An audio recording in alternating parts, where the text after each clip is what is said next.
Welcome to Heartline, conversations with healthcare changemakers following their heartline. I'm your host, Dr. Andrea Austin.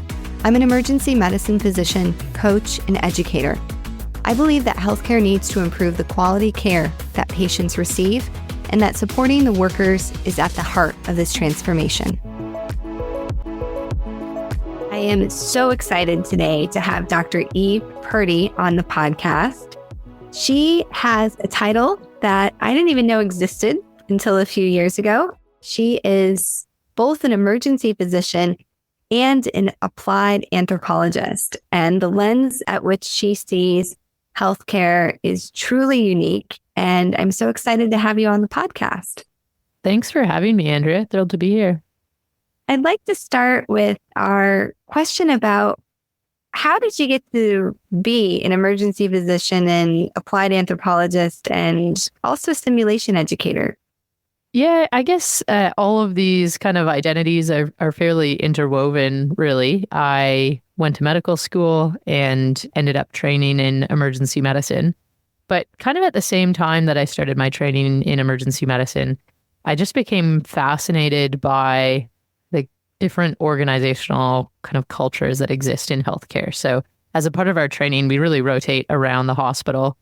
And in your kind of final years of medical school and first years of residency, you really become a kind of cultural chameleon around the hospital. And I started to notice that certain teams that I was working in had occasionally very different values and beliefs and practices than other teams that I worked in. And oftentimes this led to quite a degree of high function in healthcare, but it was also oftentimes the source of conflict between teams. So I really was pretty interested in how these different organizational cultures either facilitate the provision of excellent care or how they sometimes get in the way of people performing at their best. So partway through residency, I decided to start doing a little bit more research and training specifically about culture. And I stumbled across a master's program that really took people from all different industries, so healthcare, education, government, business, and it gave you some skills and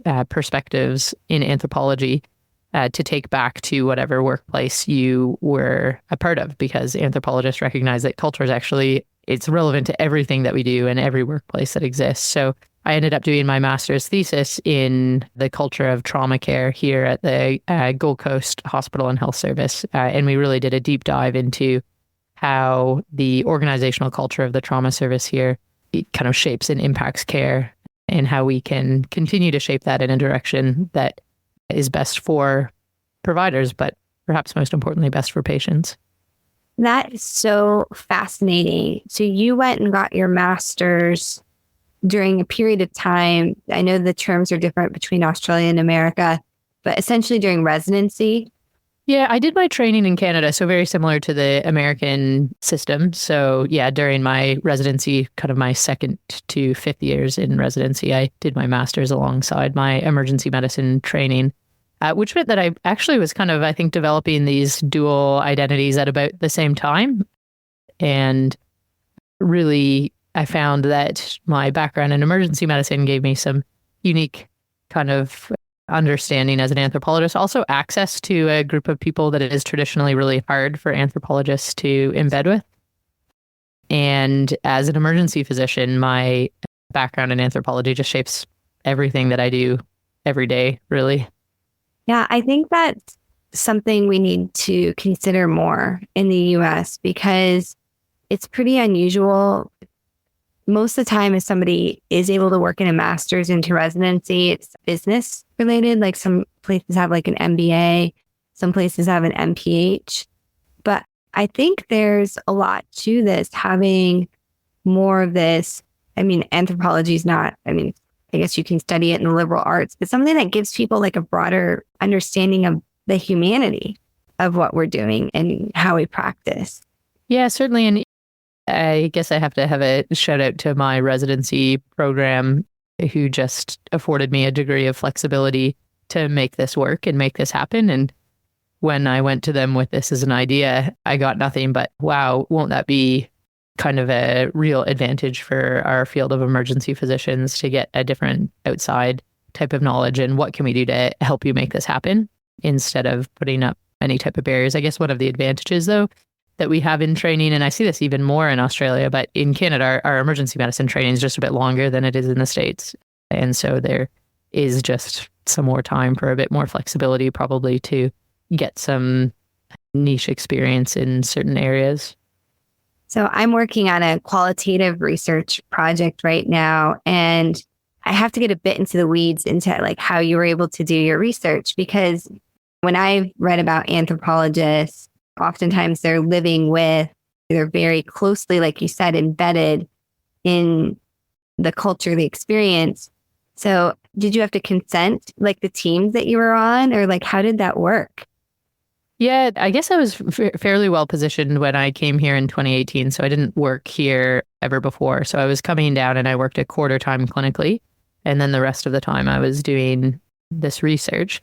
And I guess at the end of the day, it ended up being kind of a true participant observation in that I was embedded in this group that I was working with. None of the kind of direct observations that I took were from when I was working my clinical shifts. But I did have time as an observer of the trauma teams, both in their training and in their practice. And it is interesting from an ethics perspective. It was a real challenge to work with fairly kind of scientifically positivist-minded ethics review boards to guide them through how this could be an ethical undertaking. And in fact, not undertaking it would be unethical. So essentially to the 500 trauma care providers that work at the Gold Coast, they got information about the project. They got information that observation would be happening. And at the beginning of each month, I would send out the days that I would be observing. And if people wanted to opt out, then they could contact their line manager and then I would just move to another day. That happened 0 times. Like it ends up being a non-issue because most people don't actually have a problem with it. During those observation periods, I would do some informal interviews with people and just take notes based on those. So those weren't recorded. But then I did a series of formal interviews and then a series of kind of questionnaires and some qualitative studies that people provided consent for when they did the survey. So a layered consent process. And I guess one of the things that anthropologists think of, again, a bit differently than traditional scientists, is that ethics is an ongoing process. It's an active process as opposed to something you do at the beginning of the project to get a tick box kind of completed.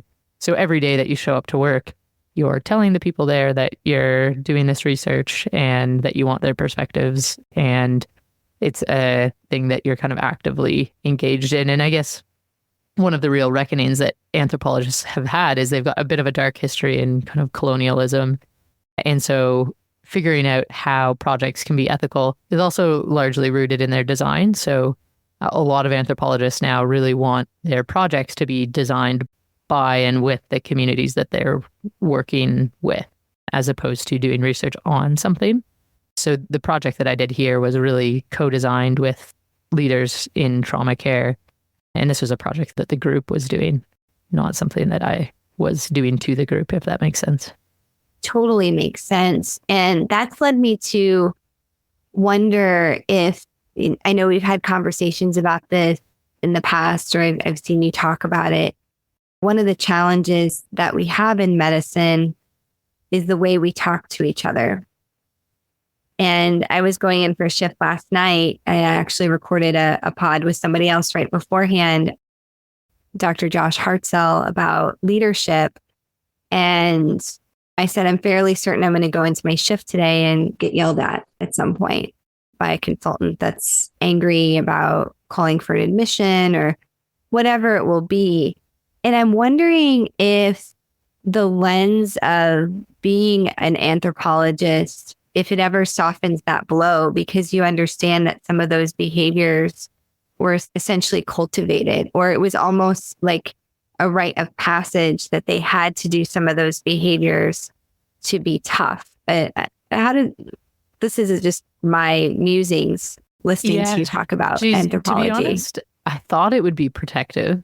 It mostly makes me a lot more sad than I think a lot of my other colleagues, because I think it's easier to brush off when you maybe don't understand just how problematic it is. So, you can say whatever, the surgeon swore at me or told me I was useless. But I think the research that I do in team science and what I understand about culture is just how damaging that is for patients and just how accepting we are of it as a profession and as an organization. And I think as an anthropologist, you have a bit of insight into just how much it takes to change all that. And so I think I understand it, but I'm not sure that's protective. It might make me a bit of a nihilist and a bit of gravely concerned about the future of our profession. Yeah, well, I'm right there with you. I am greatly concerned. So now I'm curious, where did simulation enter the story? Because the reason I invited you on today is I'm a simulation educator and administrator at this point, and I think simulation is one of the beacons of light for us, maybe changing culture, this endeavor to change. And so I'm really curious at what point simulation entered the story. I guess I am in some ways just a child of simulation. So all of my residency training, I was engaged as a participant in simulation, but it all crystallized for me when I came and I did my thesis for my master's here on the Gold Coast. And while we were studying this trauma team and this trauma service, it became really apparent that there was this monthly event that, as an anthropologist, I describe as a cornerstone ritual for this service. And it was a monthly simulation that brought together everybody who's involved in the provision of trauma care. So anesthetists, surgeons, ED nurses, ED doctors, radiologists. And once a month, they would do a simulation of some type of case. And some people learned a little bit about chest trauma, or you might learn a little bit about how we're going to do this difficult intubation. But when I spoke to people in the ethnography that I was doing and tried to understand the impact of this monthly simulation, people said things like, I learned other people's names. I learned that we can trust each other. I learned that I'll get help from my colleagues. So some really kind of higher level things that get at underlying values and beliefs rather than kind of the transactional nature of knowledge that we often think of for education. So this was a real moment when I thought, wow, this actually is a time when we are shaping culture, because it's kind of this moment of cultural compression, this time when values and beliefs are particularly on show, and they're probably transferred with a higher degree of intensity than maybe in just our daily work. So it's a time when we actually get to really shape what are the values and beliefs that are important, and we get to lead conversations that highlight exactly kind of where we want to go. That was my entree into simulation. That's why I kind of found it particularly interesting. And this was a real evidence of probably simulation that was quite positively shaping culture and helping a team move in a direction that was useful for them.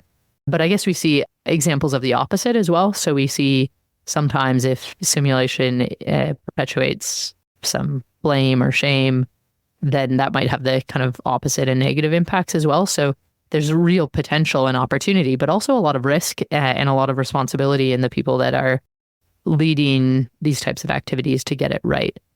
And so I've spent certainly the last few years thinking about how we do that and what that might look like in different teams.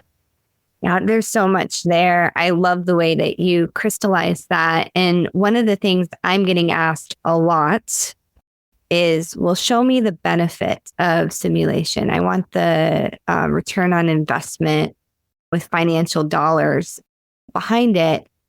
And there's growing translational data. But what I've been trying to explain to people is that what is the price on that? It's hard for me to show you how.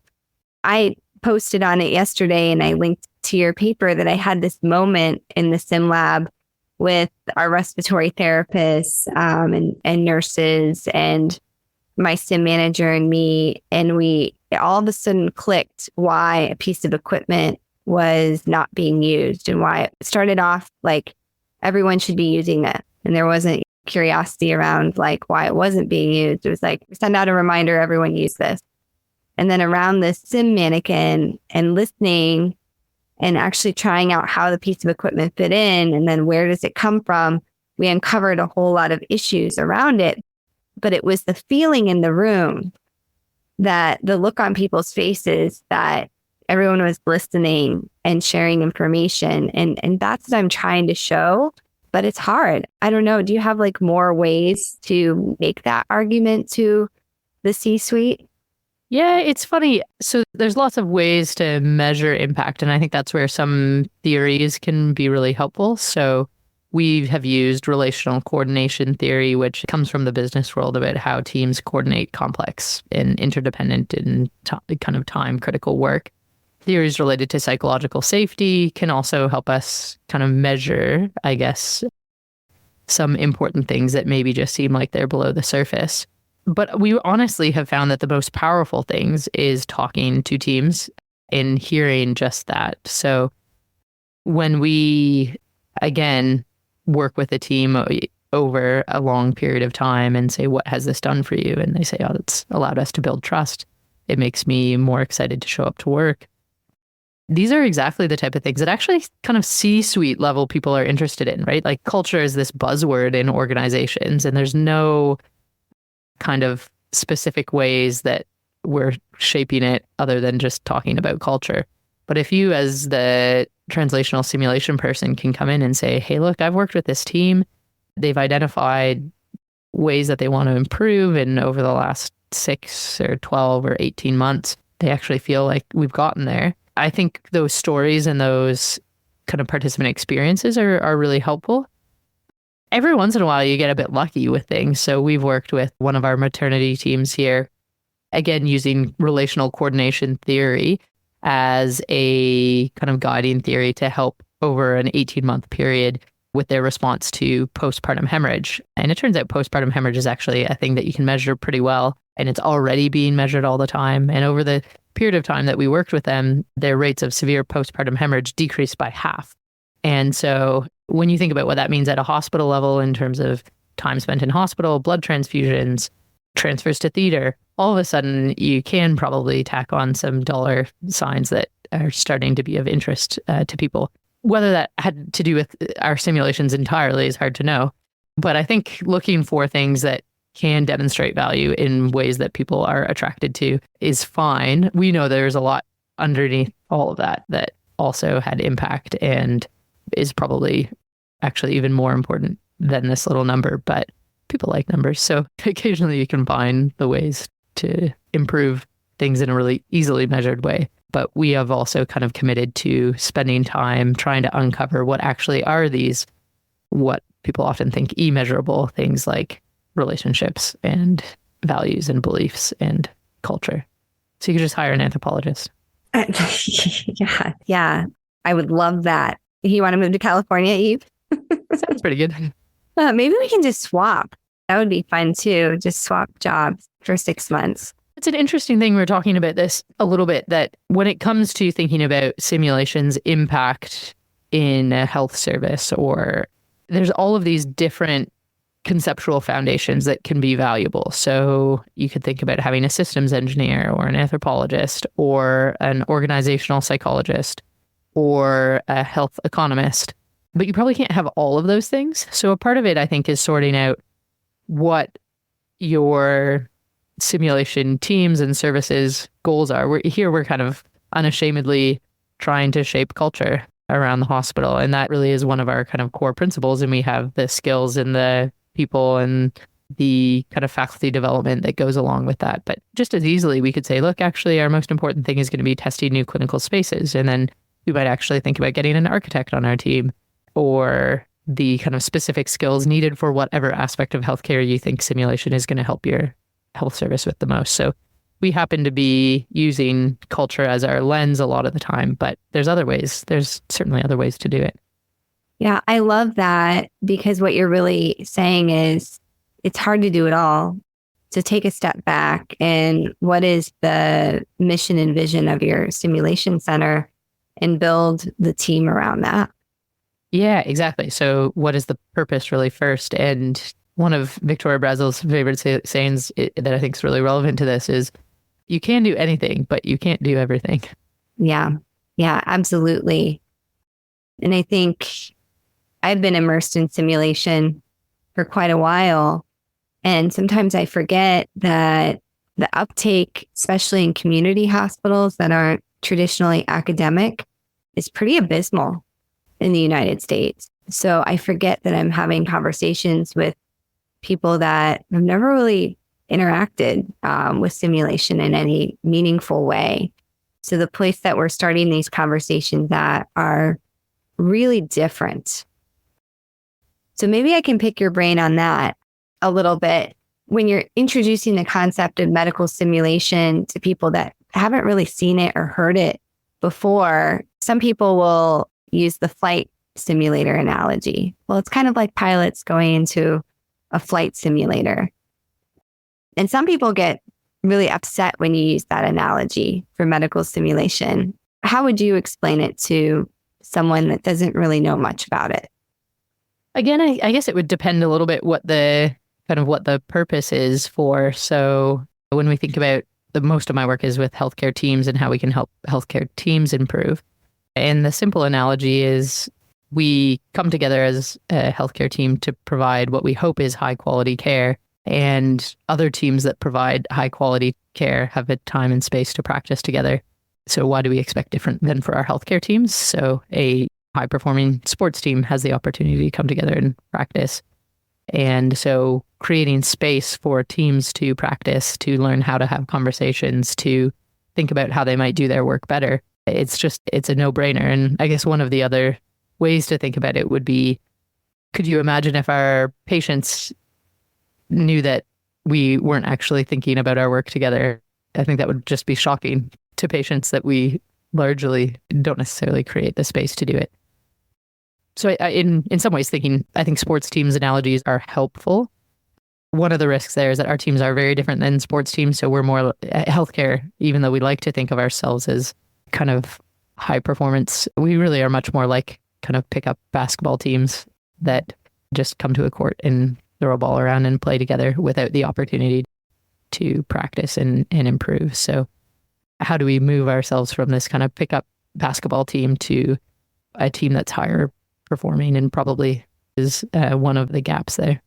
Yeah, it's actually pretty shocking when you look at how infrequent practicing as a team is.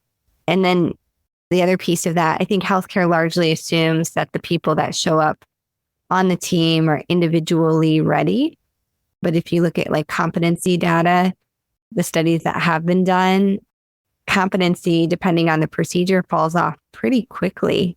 I mean, it depends on a lot of different things, but you can use 3 months for most people for central lines as a general rule. If you haven't done a central line in 3 months, there might be some issues around that.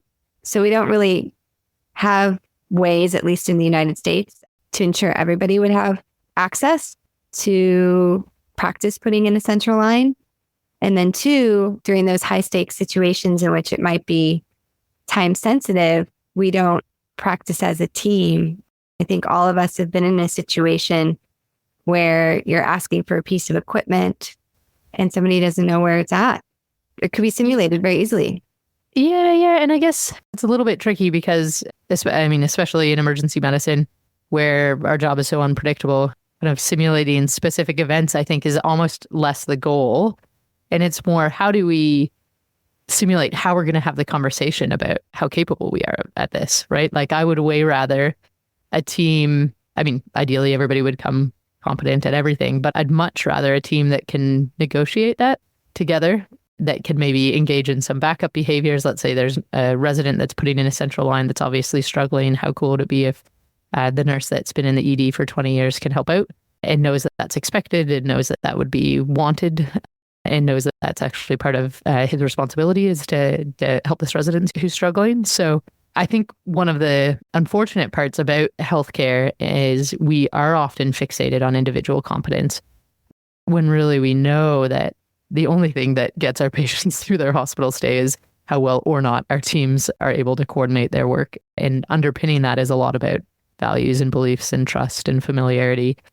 And so we have found that simulation is a place where maybe we can look at competence a little bit, but probably where the money's at is focusing on these things that can help our teams regardless of who shows up on the day, and may end up having a kind of broader impact, because you can imagine the amount of money that it would take to keep everybody competent in central lines if they have to be doing central line courses every 3 months. Like, it's just a non-starter.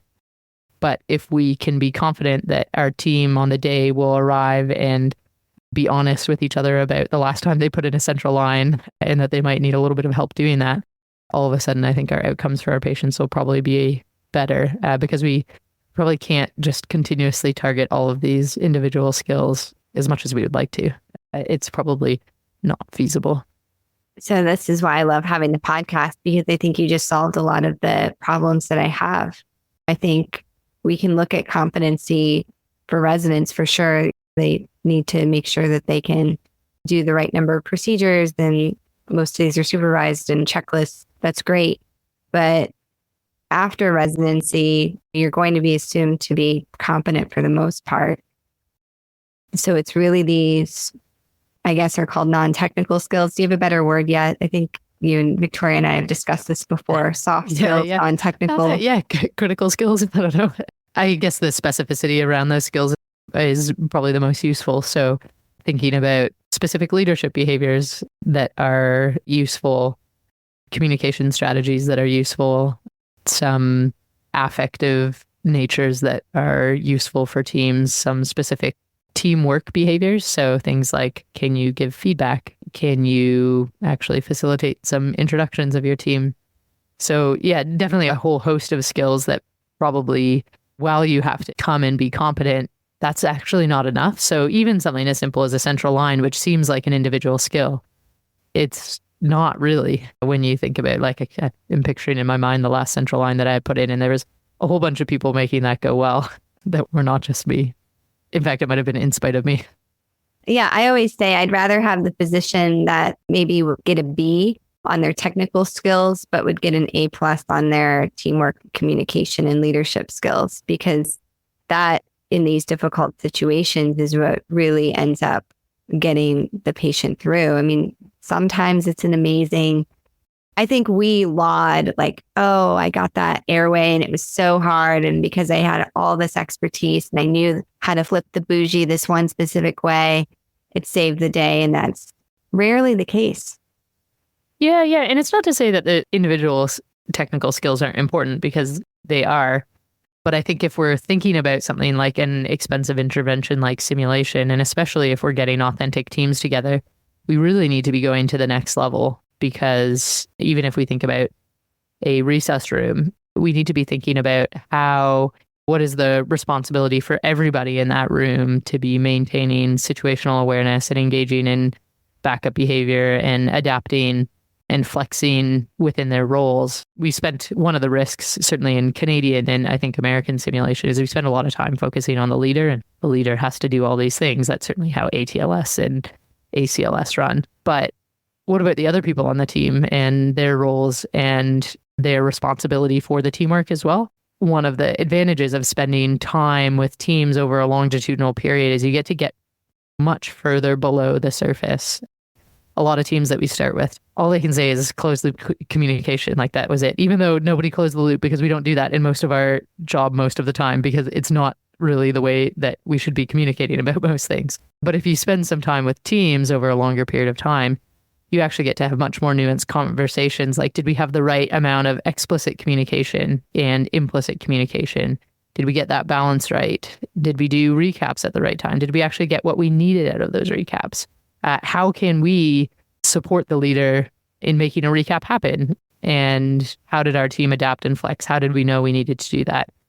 What are the signs that we pick up on in our colleagues when they're stressed? And what is our response to that?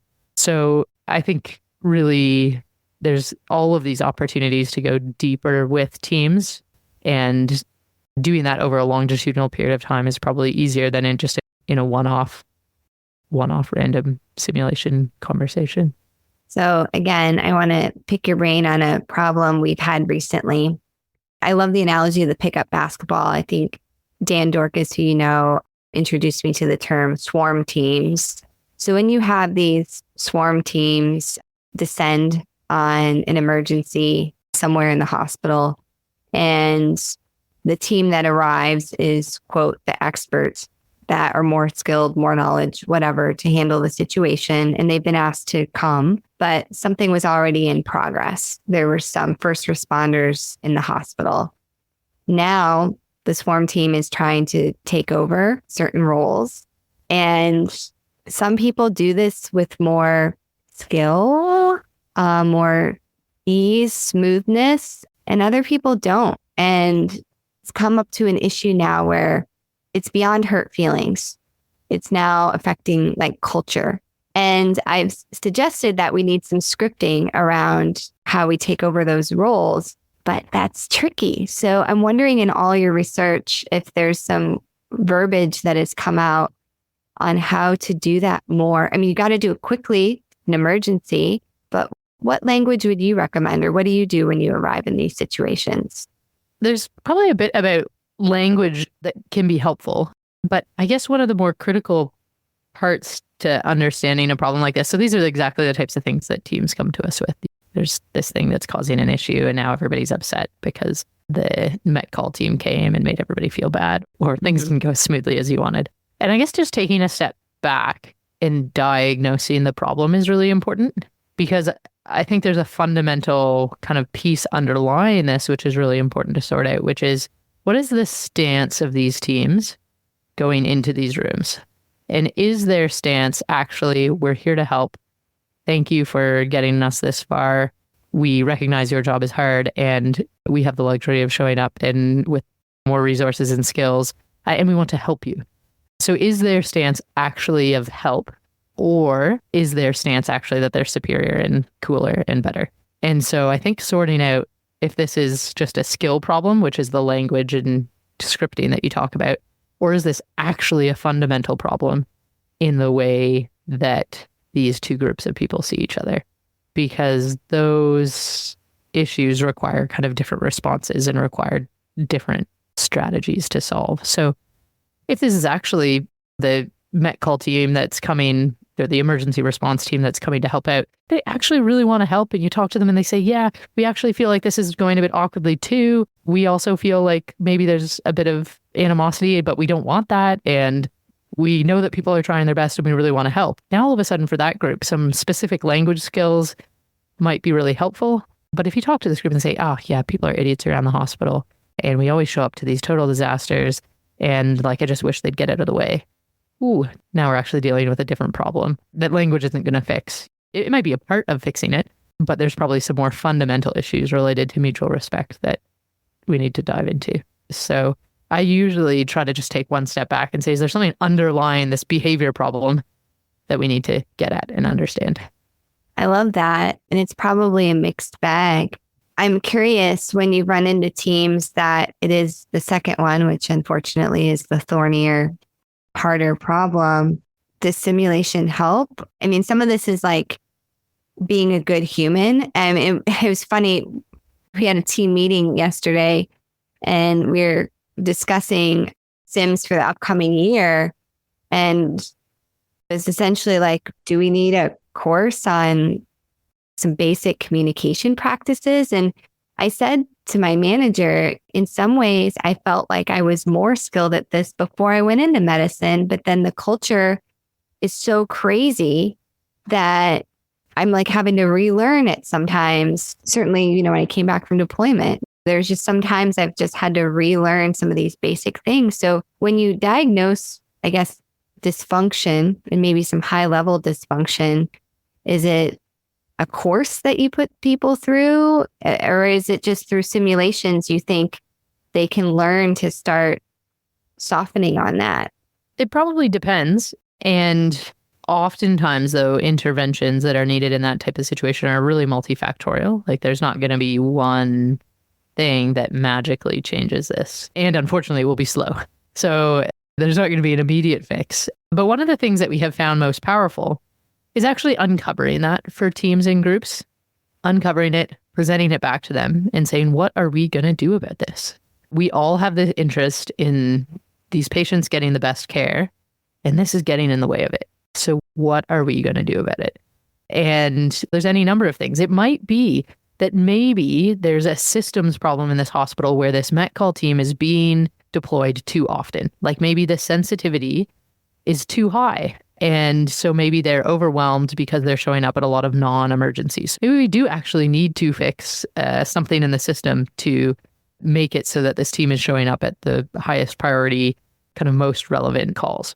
Maybe there is actually just a lot of time away from the hot zone. So one of the challenges of these kind of swarm teams is that they come together. They rarely have the time to actually talk with each other after the fact because everybody goes in a different direction. So maybe we don't actually need simulation. Maybe what we need to do is have a commitment that before anybody goes anywhere or an hour afterwards, that we're going to have a 5-minute conversation about what went well and what could have gone better. So maybe actually clinical event debriefing is the best way to get at improving our communication and understanding of the situation. Maybe simulation is a good answer. And oftentimes we find that this is a good place because it's away from the hot zone of an actual clinical encounter to just spend some time together. But I think it requires making the explicit objective related to this simulation program that I, again, would say needs to be longitudinal. This isn't just a course that people come to and that's the end of it. This would be with the explicit objective of saying, look, one of our objectives is to increase the knowledge of each other's roles and realities, is to explore each other's performance and to understand and maybe optimize the handover process. Like maybe that can become the nexus of these simulations, which is we recognize that this actual moment is a moment of conflict. How can we make it better? What would be good for the teams that are doing the handing over? What would be the teams better for the teams that are receiving the handover? And how are we going to optimize this as a group? So that might give them something to focus on, but underneath that, they'll start to have lots of kind of important and respectful conversations. And then depending on what you find as well, it may be that this is a great opportunity for some specific leadership coaching and observation. And maybe actually if there's particular personalities that are really problematic, those people just need some real feedback and actually need somebody to observe their performance and provide them with some degree of coaching. So unfortunately, really not one single fix here. Oh, are you saying that we don't work in a simple, straightforward environment with simple prescription? Yeah, it's true. We don't. There's probably one simple prescription, though, which is that if there is somebody who repeatedly behaves badly, despite getting feedback and is ruining teams, they should probably just be fired. But Ooh, I love that. Accountability. Because I think accountability, but like these people ruin teams and they're dangerous for patients. And most of us know who they are. And we don't do a lot historically in healthcare to manage their performance. And if their performance can't be improved and shaped, and if they don't actually share this fundamental value of teamwork being important, then they just can't participate because they're ruining their teams. So that's maybe a bit of a hard line, but unfortunately, we have accepted a lot of really poor leadership behavior in healthcare, and it kills patients. I couldn't agree with you more. I'm actually working on an article right now. I think I'm going to title it Leadership Malpractice. And I truly feel that the lack of 360 evaluations is completely unacceptable at this point. And I think every medical director that I've worked for has not had a 360. And I'm like, how is that? And some have been horrendous. They have done terrible things to people. And I'm like, how have they not had a 360 evaluation? Because some of it would have come out. I mean, probably not everything, but some of it would have 100% come out. Yeah, but it comes back a little bit to what we were talking about earlier, which is we've really prioritized a lot of kind of scientific and positivist thinking in healthcare, which is, but they're a great clinician.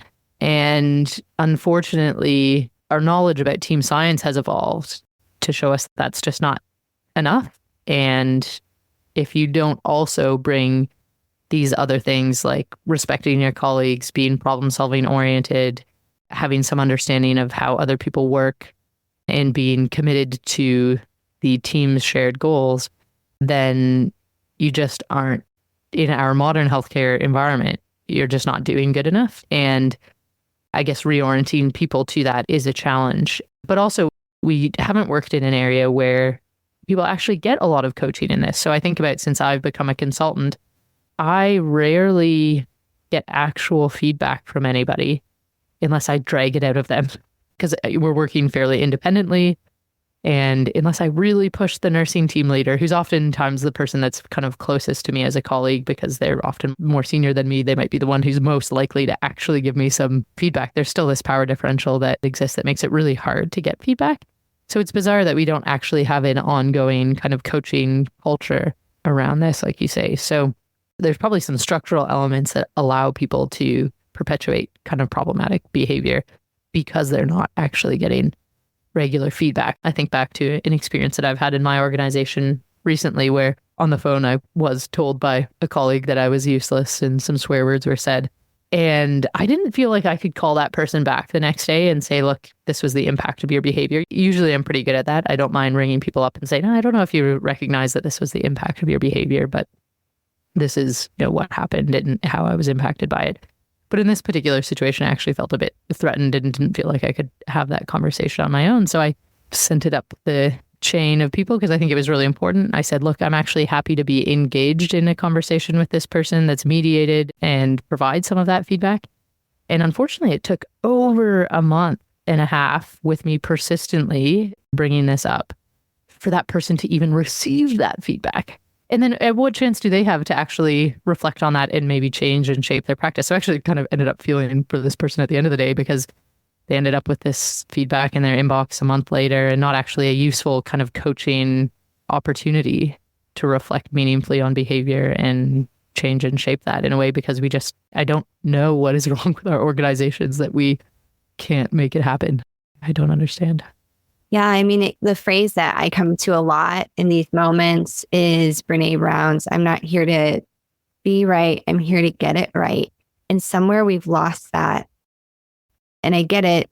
I think you also know Sheree Johnson in Australia. She talks a lot about the culture of medicine with perfectionism and competition, and stoicism was the bedrock. And in that culture, especially once you reach the pyramid, the hierarchy, you reach the tippy top of being an attending or a consultant, then you no longer are susceptible to feedback. You can do no wrong. And I think that's the real issue that is. But even in this situation, like you don't even get the feedback, even if you do want to improve.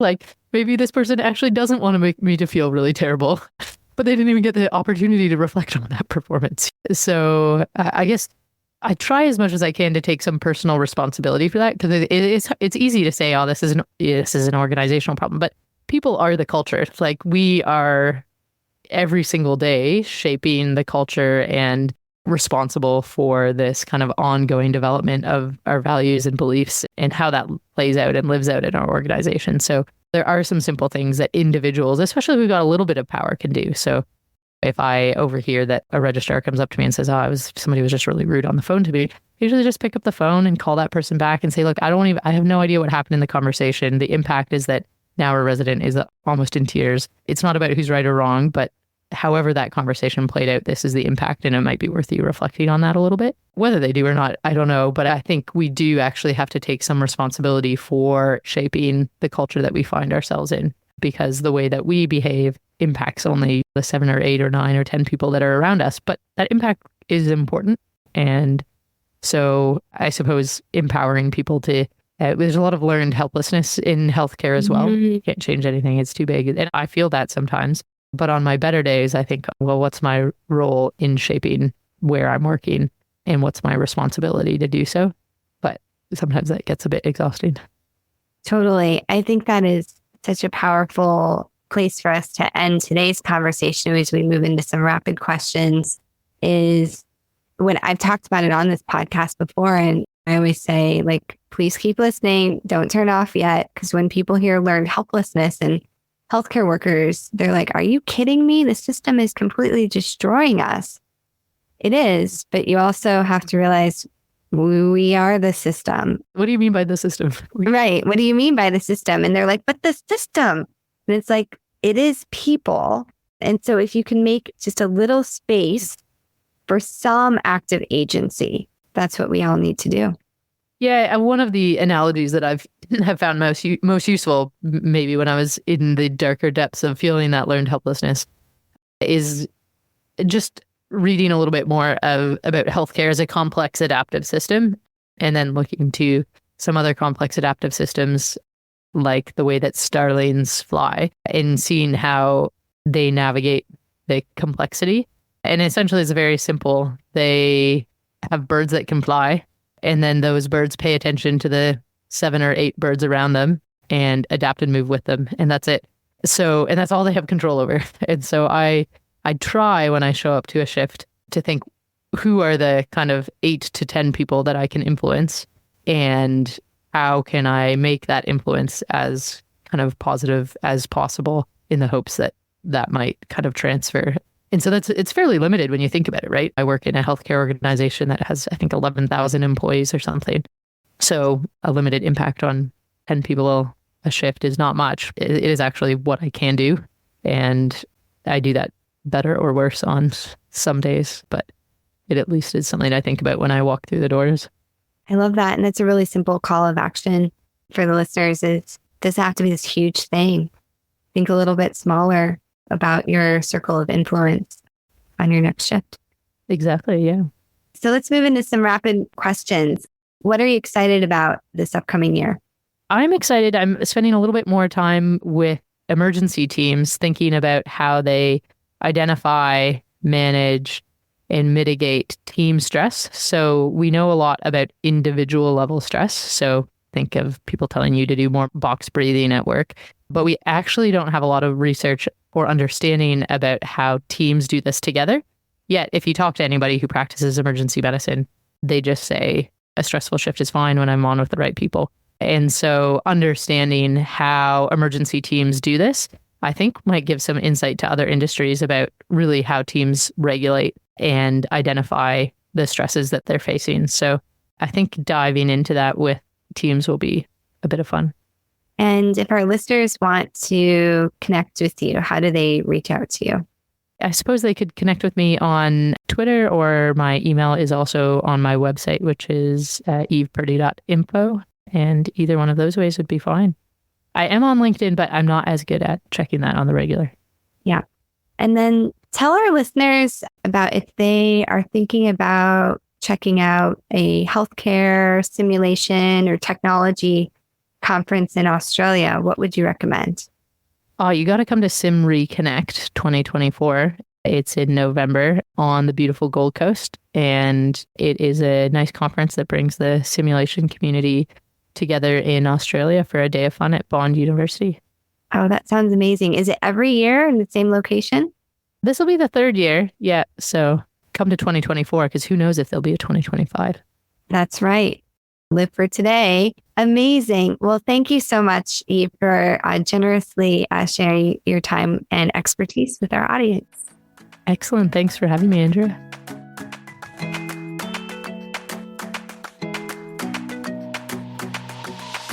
Thanks for listening to Heartline, conversations with healthcare changemakers following their heartlines.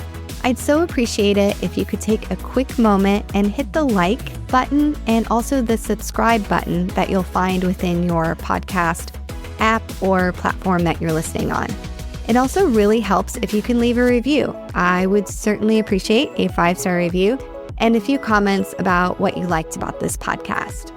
Don't forget, you can also forward this to people in your network. People love getting new podcasts and changing up what they're listening to. So sending a podcast to a friend or colleague, or even to start a conversation about a change that needs to happen in your organization, is a great way to be a change maker.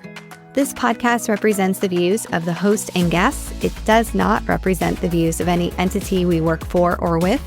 It is also for informational use only and does not replace any professional advice, including medical or psychological. If you are interested in unlocking your true potential, reach out to me. If you're an organization interested in supporting the well-being of your people, I'd love to connect on innovative solutions. Schedule a strategy session at andreaaustinmd.com. Sound editing services are provided by Better Podcasting Services, and you can find their website at betterpodcastingservices.com. And I'd also like to thank our future Dr. Caitlin Din, who is the production assistant for this podcast.